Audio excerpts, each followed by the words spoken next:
On today's edition of the Locked On Eagles podcast, could the Eagles be bringing back an old friend at the tight end position? Plus, an update on Shaq Leonard. DeSean Jackson retired. We got to send off an Eagles legend. LOE3 for Eagles 49ers. All that and more on this Friday edition of the Locked On Eagles podcast. You are Locked On Eagles, your daily Philadelphia Eagles podcast.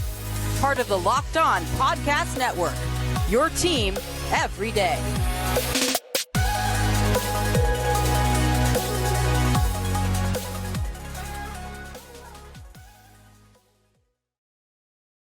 This episode of the Locked On Eagles podcast is brought to you by Game Time. Download the Game Time app, create an account, and use our promo code LOCKEDONNFL for $20 off your first purchase. Last-minute tickets, lowest prices guaranteed. We thank you so much for making Locked On Eagles your first listen each and every day. It's a Friday edition of the show right here on the Locked On Podcast Network. I'm Louis DiBiase, joined as always by Gino Camilleri, a jam-packed edition of the show. Obviously, we have some more Eagles 49ers talk, a massive matchup this Sunday, which, Gino, I thought got even bigger after the Cowboys got a big win on Thursday night against the Seattle Seahawks. An amazing back-and-forth shootout, but that put Dallas at 9-3.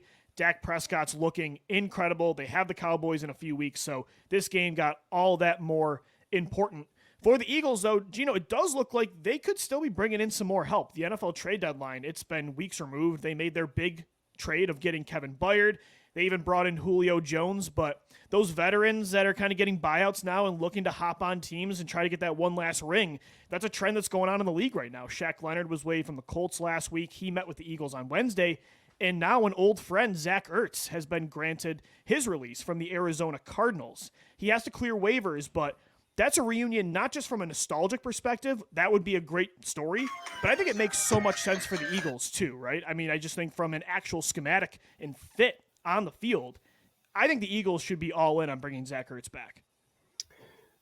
Isn't it ironic that just about a month ago, right before the trade deadline, I said, imagine if there's just some NBA-like buyout period. And over the last week and a half, we have seen that. And Marcus Peters over in Vegas got bought out as well. That's just another player that it seems that guys that are vested veterans have some sort of power if they're on a bad team to get out of that situation, which one is great for the players, and two, it's great for teams like the Philadelphia Eagles, Lou, because it isn't just a nostalgic thing, like 100%. No.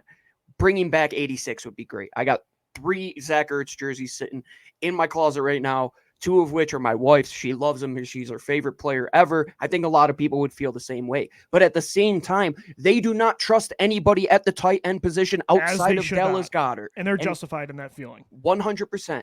Albert O has been arguably one of the biggest whiffs on it. Not whiffs on a trade. You didn't really give up Albert much Zero, for him. But should be calling him. Yeah, Albert Zero. There you go. He has made next to but zero impact. Jack Stoll has been the only one who's been a saving grace. Grant Calcaterra, it's more of the comparatively injury. Speaking, sure. Yeah, I mean, he's been the only one that's done anything in the receiving game, and he's a good blocker. You got to give him that. Yeah. They use him a lot, but he's not Zach Ertz, right? No, I mean, look, even he's Ertz not. At this age with the injuries, and he's definitely slowed down. His hands still, I think, are more reliable than anything you have at the position. And I'd say even at wide receiver, I think he's an upgrade over what you have in Julio Jones right now, in Quez Watkins. OZ has made some splash plays, but not nearly as consistent as maybe we would like. So I think he would be instantly your 4th target in this offense. And it brings an element that you truly haven't had. You've seen more 21 personnel over the last couple of weeks where you've seen 2 running backs on the field at once. And I saw one of the Eagles beat reporters coin it pony personnel. I love that. 2 running backs on the field, you're in pony. You haven't seen that 12 personnel that you saw in 2018, 2019 for a while. For a good reason. You have very good wide receivers. Yeah. But at the same time, I think it's an added element that you've seen teams that you have played New England earlier on this season where they had those 2 guys that could really dominate space. And I think Zach Ertz, he is not the same player as Dallas Goedert. That's why they were a really good complement for each other, because the old adage on Zach was no yak Ertz, and he is more of a possession style, find space. He's so smart as a route runner. To have somebody like that with how good Jalen Hurts has been as an anticipatory thrower, on top of having that element with Dallas Goedert, on top of bringing the element of 12 personnel, so you have another change-up pitch like that 21 as you get down the road that more teams are going to have to account for when they are watching tape. I think it's a no-lose situation if you can get him. And right now it's looking like he's going to have to be susceptible to waivers. So we'll see around 4 p.m. Is it today? Do they go through on Friday? It sounds like it's today. Yep, on Fridays. At 4 p.m. The money, though, too, I was thinking to myself, like, there's no way he's going to clear because a team like the Baltimore Ravens would claim him, right? They don't have Mark Andrews anymore for the year. They're a contender. It would make so much sense. But you'd have to be willing to claim him on waivers. You're going to have to take on over $2 million this year, and then I think 11 next year. So it's over a $13 million commitment. And I just don't think any team, for even what Zach Ertz could still do for you in a stretch run, I don't think any team's willing to do that, even a team like Baltimore or Philadelphia. So if he has his pick of the litter, I don't know. Like Ertz, yes, I think his opportunities would be more plentiful in Baltimore, a team like the Ravens or, I don't know, another contender as well that you could think of. But for me, I just don't think he could pass up the opportunity of the story of coming back to the Eagles, potentially winning another ring when he kind of just missed out on this run, right? He was traded at the 2021 deadline, and he was kind of that fifth guy in the OGs, right, of Kelsey, Lane, Cox, Graham, and he just missed out on that run. So if it's up to Ertz, I don't know if he could pass up on coming back here, even though he would be a backup this time. And the way I look at it, too, is if you look at Shaq Leonard, if you look at that contract situation, nobody wanted to take it on. They wanted to have that opportunity to negotiate. Yeah, and exactly. The way I look at it is that might be an advantage for Philadelphia if he did make it through waivers. What would be, Lou, what would be the only team that he's going to renegotiate that $11 million with? It would only be with Philadelphia. He's not going to go to Baltimore and be like, oh, I'll just cut you he even a team-friendly deal. He was interviewed in Arizona last year at the Super Bowl and talking about obviously he's going to retire an Eagle. And he said the question is just whether I'm going to play for them again or not. So this has always been on his mind. And that's awesome to see. Again, it just shows how much he loved playing here because, he could have had some bad feelings towards his team, right? They chose Dallas Goedert. They were both still very good when Ertz was traded, and they were both in contract years. Ertz played on that other contract that he was severely underpaid, if you look at his past production, and he still loves coming to Philadelphia, loves being a part of this team, wants to retire here. I think that says a lot, and so I think he definitely wants to be a Bird again. And if he has the opportunity, I think he would, again, if he has a choice, I think he would pick Philly. If he makes it through waivers today, I think it's not a matter of when, but or not a matter of if, but when. I agree. When he becomes a Philadelphia Eagle, and I think it would be a very nice ad for you at this point in the season. And I can't believe that this buyout period just became a thing. That I jokingly said that on one show before we did the trade deadline thing, and now it's here. The fact that you might be able to add Shaq Leonard and Zach Ertz. Yeah, multiple all-pro Pro Bowlers at this point in the season. Into the season, yeah. And look, with Shaq Leonard, again, hot and cold with that. There's some injury concerns there, it looks like. Zach Cunningham, though, I was saying I don't really need him if Zach Cunningham's out only for a week or two, but the hamstring strain, we're not sure about the severity, and you can't afford to rely on Christian Ellis for multiple weeks. So if that is the case, I'm still in on the Shaq Leonard signing. So yeah, if you could get one or the other, I'd prefer Ertz, but if you can bring in both, I mean, that's huge. Last year you got Linval Joseph and Ndamukong Suh. This year you can get Julio, Leonard, and Ertz. Like, again, they're not going to be guys you need, but it's not bad to have those players on your team, even at the age they're at. If you look at the Texas Rangers and the MLB, they just mysteriously got Max Scherzer in the middle of the season. You're like, oh, okay, that's why they won the Super Bowl. My goodness, the World Series. And it's teams that are just able to find ways to continue to acquire good talent. And this is an opportunity that hopefully it continues as a trend moving forward. I really like this as power to the players, like allow these guys to go and ring chase. I think they see it in the NBA. It makes sense for the other teams too. Like, why are you holding on to them if you're bad? Yeah, why does Arizona have any need to keep Zach Ertz there? They don't need Zach Ertz anymore, and they have a young tight end in Trey McBride. So yeah. Right, the writing's on the wall as well. Yeah. I think it's great for player empowerment. And at the same time, it's going to be interesting to see how these teams negotiate this tighter cap in the middle of the season as well. That if teams do claim him on waivers, how does that go about? Or is it more of like the Shaq Leonard type of trend where they're just going to respect these veterans? He wants to go to a contender. So like, let's say a bottom third team claims him.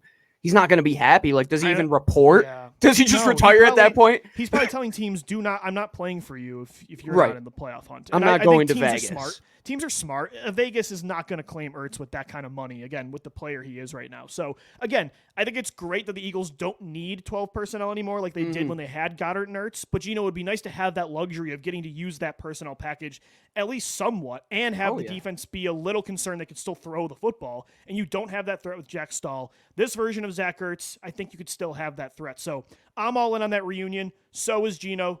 Let us know what you guys think on Twitter at LockedOnBirds, at DiBiase, LOE, and at GC24_football.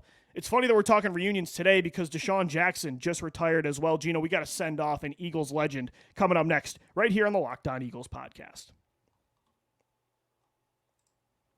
Today's episode of the Locked On Eagles podcast is brought to you by FanDuel. As the weather gets colder, the NFL offers Stay Hot on FanDuel. Speaking of hot, I'm on fire. LOE3 through FanDuel. I went 3-0 last week. We got some more FanDuel bets for you in segment 3. Right now, new customers get $150 in bonus bets with any winning $5 money line bet. So just take the Eagles to win.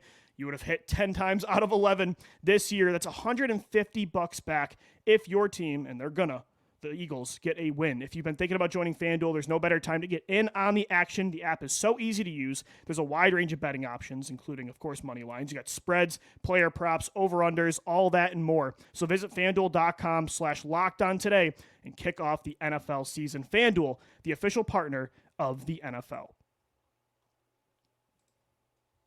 We thank you so much for making Locked On Eagles your first listen each and every day. Guys, exciting news. Locked On has launched the first ever national sports 24/7 streaming channel on YouTube. Locked On Sports Today is here for you 24/7, covering the top sports stories of the day with the local experts of Locked On, plus our national shows covering every league. Go to Locked On Sports Today on YouTube and subscribe to the first ever national sports 24/7 streaming channel. All right, this segment's going to definitely tug on the heartstrings a little bit because my favorite player of all time, and I think a lot of Eagles fans' favorite player, has called it a career. DeSean Jackson retires after 15 seasons. He actually just met with the Eagles media about an hour ago, and man, it's crazy. This is the first time, Gino, I feel really like I'm getting older, right, as a football fan, because I'll remember 2008, and again, this shows my age. I'm only 26, but I remember in 2008 watching the NFC Championship game at Bounce Magic at a birthday party, and I pulled up a chair at the TV watching D-Jack score that deep touchdown to give them the lead with just a few minutes to go to potentially get to a Super Bowl. And it feels like just yesterday, me and you were on this podcast in 2019 talking about a reunion where he's the missing piece for Carson Wentz. And even before that, me and you went years of talking about potentially bringing him back. So to now be sending him off and his career is over, it just shows how time flies. But this was one of the most exciting players in NFL history, and I think personally he's a Hall of Famer, and I'm just glad he celebrated with the Eagles today, and on Sunday he's the honorary captain. I'm about to turn 30, and that was one of the first few moments where I'm like, man, time is really flying. Yeah. And I Even think like now when Shady retires, it's different because he's a running back, and right, they retire right, early. This 100%. is the one that really hit me. Yeah, there were moments like seeing Donovan retire, of course. Like, I mean, even for me, they though, were not as older much. at that point, and Yeah. by the time I was an Eagles fan, Donovan had already graduated out of college. I mean, I remember watching DeSean at Cal, and it's like you talk about like the great highlight tapes. Watch his Cal highlight tape. That thing will keep you interested. Like the only thing forever. that can match Tavon Austin's West Virginia highlight reel is D-Jack's at Cal. Yeah, and like the John Wall high school tape, Yeah, like it's exactly. the same type of thing. It's up there. And I remember sitting in my dad's restaurant. This is when he got drafted. It was 2008. Just bought a restaurant. Like we're trying to work, and I'm 13 years old working at this restaurant. And I just remember going to the back, watching this tube TV, and seeing DeSean in that ugly brown vest, waiting in the second round, just waiting for the Eagles to pick him.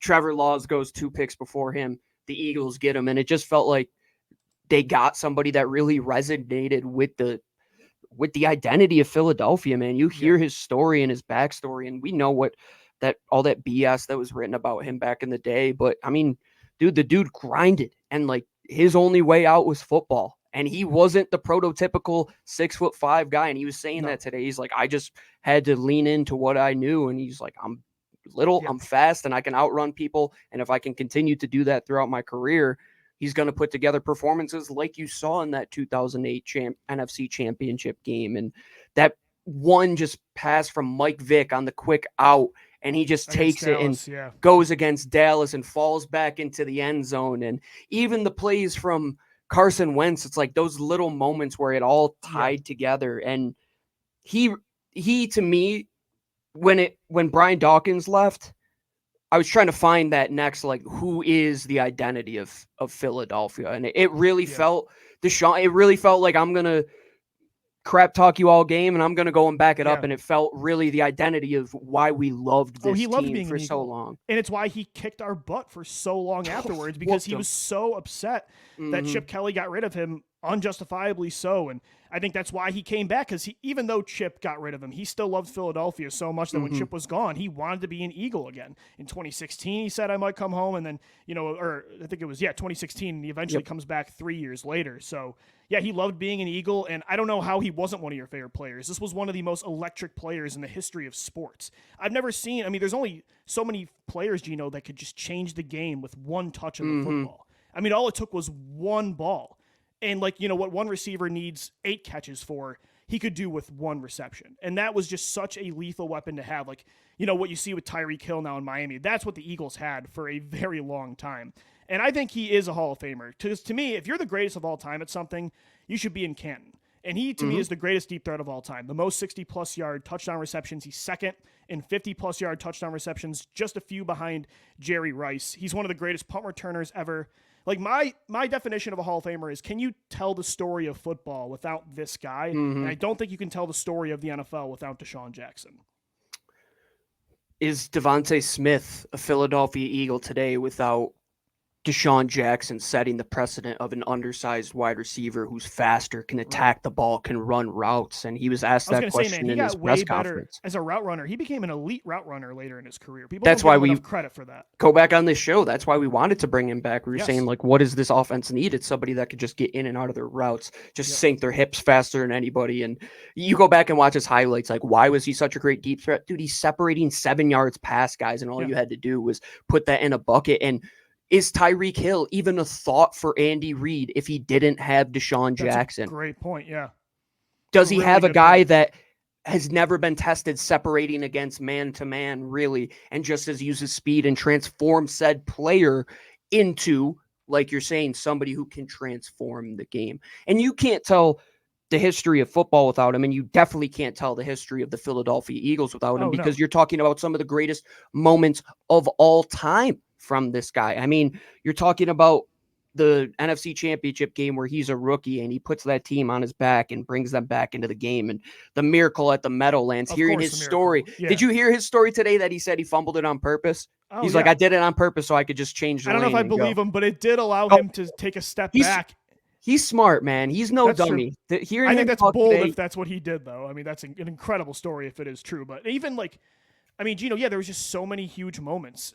Monday Night Football against Washington. First play of the game. Just demoralizing. If you're a defense, again, there could be times where he touched the football 1 or 2 times and had 3 targets, but he could make a huge impact because defenses were that terrified of him beating you deep that it would open up so much for the rest of the offense. And so I think that's why the Eagles wanted him back for so long. They never were able to truly replace him, and they're just finally replacing that talent of receiver with A.J. Brown and Devontae Smith. So I think if you remove A.J. and Devontae, outside of Harold Carmichael, if I'm doing a wide receiver Mount Rushmore for the Birds, D-Jax is the second guy I think of.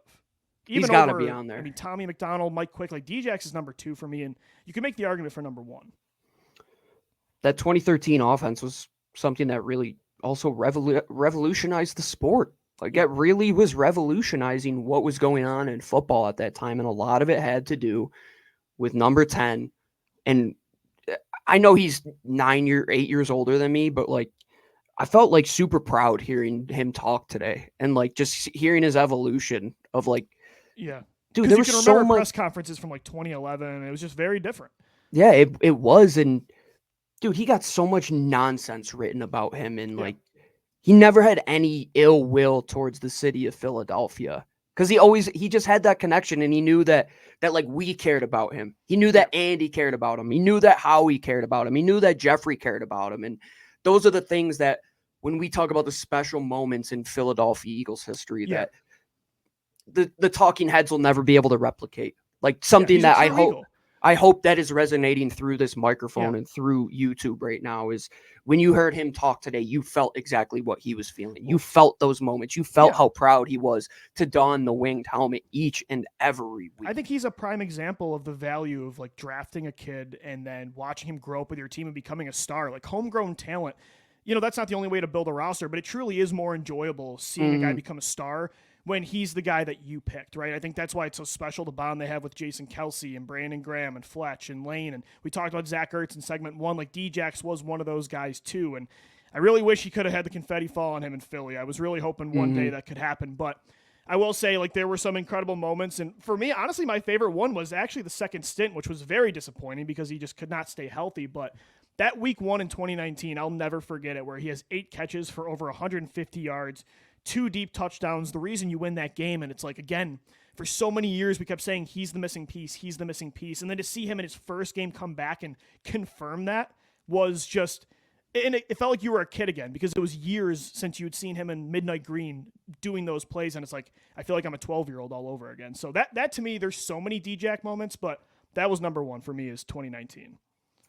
Maybe his greatest moment was saying today in his press conference that he just sewered Carson Wentz. He's like, I was lobbying for Jalen Hurts when Carson Wentz was in 11. Well, isn't it crazy? Like, he has caught touchdowns. His last touchdown, pretty cool. It was from Jalen Hurts, that deep touchdown, 70-plus yards against the Cowboys 2020. But that dude caught touchdowns from Donovan McNabb, Kevin Cobb, Michael Vick, Nick Foles, Carson Wentz. Does he got a Kafka in there?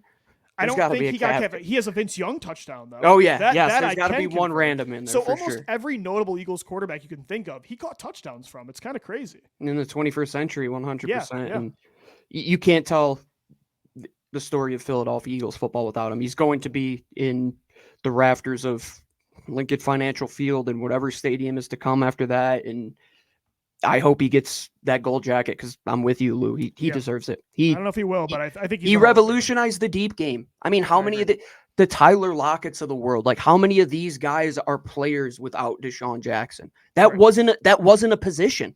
No, that wasn't a position. And he came in and changed the game. It was so unlike anything we had seen. We had Todd Pinkston and James Thrash, and we drafted Reggie Brown a couple of years before that. And you're like, this is disgusting. And then, like, they went into that purgatory after T.O., and D-Jax was the guy that kind of brought them back out of that receiver hell. It was a paradigm change. It allowed them to bring in Jeremy. It allowed them to bring in LaShawn. And they had some of the most fun offenses I think we'll ever remember as Eagles fans. Not a lot of playoff success, man, but one of the most exciting Eagles teams I think there will ever be. Oh, yeah. I watched that highlight tape that they put out on the Philadelphia Eagles YouTube page yesterday. That was great. That was great. Then I went down and found all of his 60-yard touchdowns and was doing that forever. And you could get lost in the lore. And those are things that makes this great, is because we can go back to our beginning at Lockdown, and it was tied to him, and our youth was tied to him. And there were so many moments tied to him. And I'm sure there's people that felt that way about Reggie and Harold and going back to Jaws. And it's just cool. I love this team, and I love the guys who have played in the winged helmet. It makes me really appreciate moments like today. I agree.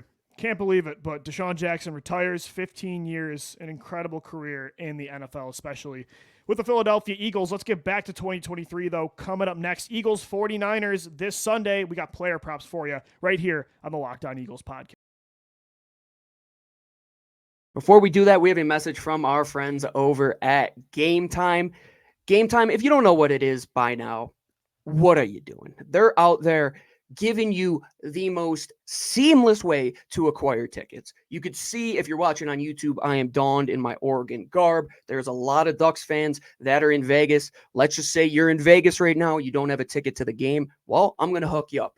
Go and download the Game Time app, create an account, and use the code LOCKEDONNFL for $20 off your first purchase. If you want to go and take in what is going to be a playoff-like environment this weekend at the Link, make sure you go to Game Time to get the seamless and most easiest, and I would say carefree, because you're not going to care about having anything in front of you besides fun at that game. When you go to Game Time, you get those tickets, you see the seat, you say, all right, this is my view. I'm going to go there and get the same exact view that they show you. Once again, Locked On NFL for $20 off your first purchase over at Game Time. And we thank Game Time for sponsoring this episode of LOE.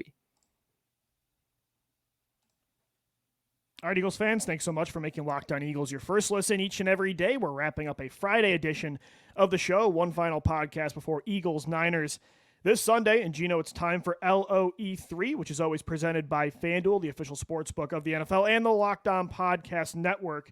This is going to be a good game. Again, the bets are going to be interesting because It could be raining on Sunday. The Eagles have had some ups and downs on offense the last few weeks, but they've blown up in the second half. It's like, I could see this game being a shootout like it was Eagles-Bills, but I could also see it be a dogfight like Eagles-Chiefs. That's why I hate doing score predictions, and I won't, because if we could do exactly what you said and predict which way this game is going to go, I would be in Vegas bankrupting casinos. I wouldn't bankrupt FanDuel Sportsbook because we love them and appreciate them. But you're right, man. Like, this could be a dogfight where it's 10-3 and you win on a last minute, just go ahead touchdown, or it's 37-34 like the last game was, and you're barely squeaking it out. But I think you are going to have to get more out of your wide receivers than you did last year in this exact game, because Diamador Lenore and Travarius Ward did a pretty good job shutting down Devontae and AJ in that game. Yeah, and I do think at the same time they were winning a lot in that game. Jalen wasn't healthy, so true. I don't think all of that was on AJ and Devontae, but it's going to be a battle for sure on both sides of the ball. So let's take a look at our 3 bets each presented by FanDuel. So I'm heating up, Gino. I went 3-0 last week. I'm climbing out of that hole, 15 and 18. We're both in the positives now with our unit shares.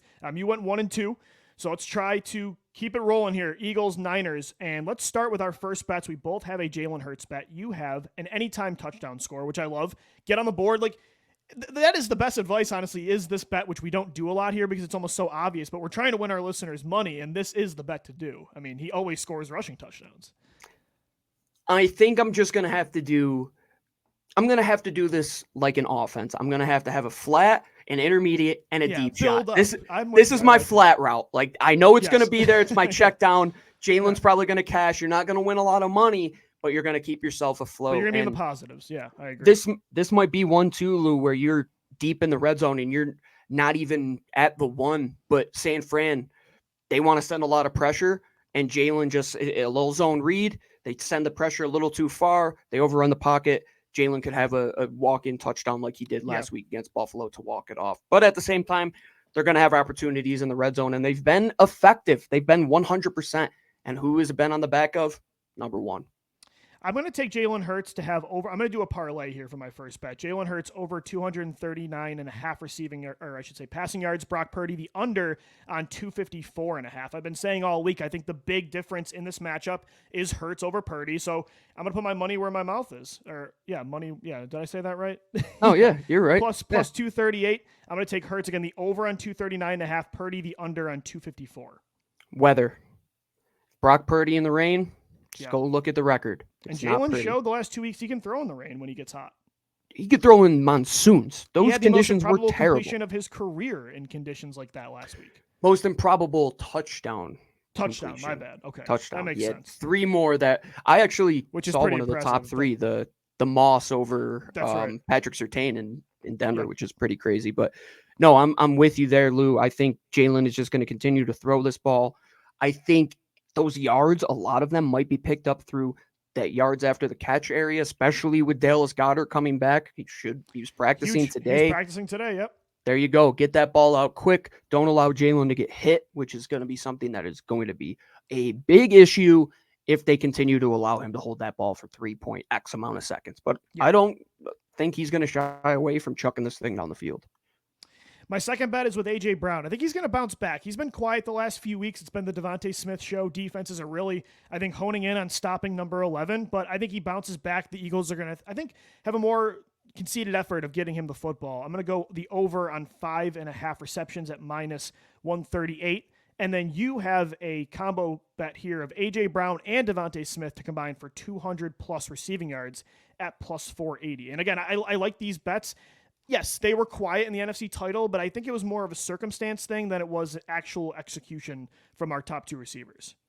This is my post out right here. This is where I'm going deep. And I was just looking at the sports book, and I'm seeing the odds on AJ going for 90, and it's like plus 115. And I'm looking at Devontae, and it's like plus 170. It's like, why not just combine these two? They have been your big 2. They've been the reason you have won the last 4 games, if you think about it.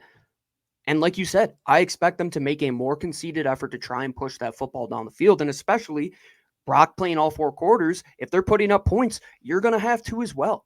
And that's really been the outcome, man. And I think San Fran's going to score because if Christian Ellis and Ben Van Summeren are one of your linebackers out there. They're going to be a put problem. points up, but Yeah. you're going to have to go and shoot out as well, and you're going to have to take advantage. And I think those guys, yards after the catch, do what San Fran does so good, and that's yards after the catch. I think use their own medicine against you. I think those guys are primed for a big day.